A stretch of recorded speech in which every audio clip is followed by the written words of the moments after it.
तो भाई देखो, आज है संडे और संडे को होता है मॉक टेस्ट RWA पे। तो हमने आज दिया है मॉक टेस्ट। तो हमारा स्कोर सुन लो। सबसे पहले हिंदी में हमारा आया 17 नंबर। ठीक है, हिंदी आई कैसी थी, लेवल कैसा था, अब ये सुनो।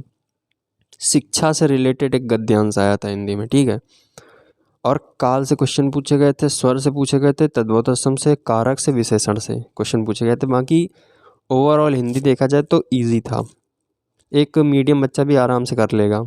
अब बात करें कंप्यूटर की। कंप्यूटर में मेरे आए हैं 15 नंबर 20 में से। और कंप्यूटर में एक क्वेश्चन है कोडिंग का। पता नहीं कोडिंग क्यों डाल दिया इसमें, हमें नहीं समझ में आ रहा क्यों। बस क्वेश्चन एक कोडिंग का आया था।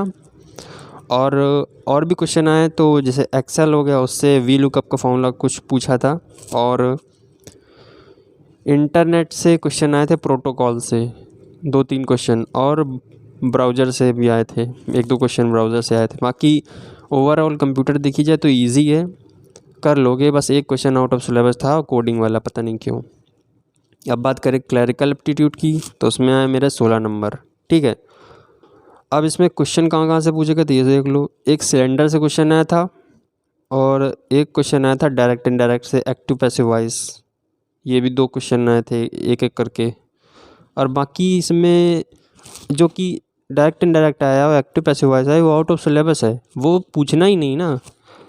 अगर पूछेंगे तो एरर में पूछेंगे। बाकी इसमें बोला था कि एक्टिव वॉइस बनाओ, पैसिव वॉइस बताओ। ऐसा क्वेश्चन मुश्किल है जो मेन एग्ज़ाम में मिले, लेकिन इसमें डाल दिया, पता नहीं क्यों। बाकी ओवरऑल बात करी जाए क्लरिकल एप्टीट्यूड की, तो इजी था, सब कर लेंगे लगभग 16 नंबर आए मेरे। ठीक है, इतने ही जनरली सबके आएंगे क्लरिकल में। आसपास कुछ जो होंगे बहुत पढ़ाकू टाइप के, उनके आ सकते हैं 20 में 20। ठीक है, अब बात करते हैं मैथ की। मैथ का ओवरऑल मेरा स्कोर जो बना है वो है 19। एक क्वेश्चन कट गया, पता नहीं कौन सा, याद नहीं है। अब मैथ में जो क्वेश्चंस आए हैं वो एक आया है नंबर सिस्टम से, एक ट्रिग्नोमेट्री से आया है, एक मेंसुरेशन से आया है, एक एसआई से और ट्रेन से, और अर्थमेटिक प्रोग्रेशन से भी क्वेश्चन आया था एपी से। बाकी ओवरऑल देखा जाए तो पेपर इजी है, मैथ में कर डालोगे आराम से 20 में 20। मेरा पता नहीं कहाँ गलत हो गया। अब बात करते हैं रीजनिंग की। तो रीजनिंग में मेरे बने हैं सबसे बेकार 13 नंबर। पता नहीं क्यों ऐसा पहली बार हुआ, रीजनिंग में मेरे 13 नंबर बने हैं, वो भी सबसे बेकार।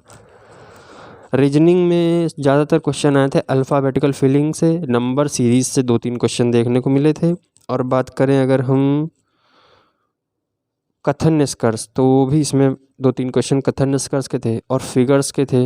एक क्वेश्चन था इसमें जिसमें पूछ रहा था, फिगर है कि ये 3-4 ऑप्शन दिए थे, चारों ऑप्शन में किससे मिल के बना ये मेन वाला फिगर, वो पूछ रहा था। वो एक क्वेश्चन आया था। बाकी अगर ओवरऑल का उसकी बात करें, ओवरऑल रीजनिंग के पेपर की, तो इजी था रीजनिंग का सेक्शन। बाकी आज का पेपर बहुत ही इजी था, लगभग सबके 75+ आएंगे लगभग। जो पढ़ रहे हैं एवरेज उनकी बात कर रहे हैं, जो पढ़ रहे हैं वो तो इस रेस से बाहर हैं।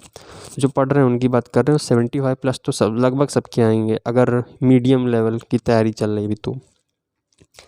वैसे मेरा जो इसमें स्कोर रहा ख़राब रहा, 80 स्कोर रहा मेरा टोटल। 100 में से 80 नंबर है मेरे टोटल की बात कर रहे हैं। और अभी तक के 410 लोगों ने पेपर दिया है, जिसमें से 11 रैंक मेरी है, और परसेंटाइल मेरे 97.32 बने हैं। अब ये रहा पेपर का ओवरऑल रिव्यू। ठीक है, जो कि हमने दे दिया। अब हम सोच रहे हैं कि एक क्लास स्टार्ट करी जाए जिसमें केवल मैथ की क्लास होगी। उसमें सारे क्वेश्चन नहीं करवाने, केवल 2 से 3 क्वेश्चन करवाएंगे, वो भी जो कठिन लग रहे हैं उस समय। ठीक है, वो कठिन लग रहा है क्वेश्चन मैथ में, और उसका सरल से सरल तरीका हम आपको बताएंगे। 2-3 क्वेश्चन होंगे, 2-3 छाटेंगे, ज़्यादा नहीं। सरल से सरल तरीका हम आपको बताएंगे।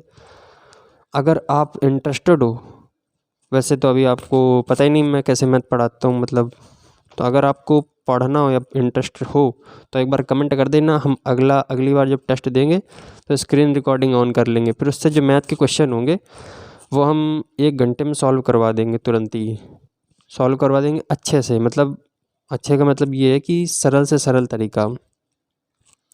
बताना कमेंट करके तुम लोग के कैसे नंबर आ रहे हैं। वैसे अब तो सुनने में आ रहा डेट आ गई है, एयरसेल कंपनी फाइनल हो गई है। अब देखो क्या होता है, एयरसेल क्या करती है। कब तक एग्ज़ाम कराती है अब उसके ऊपर डिपेंड करता है।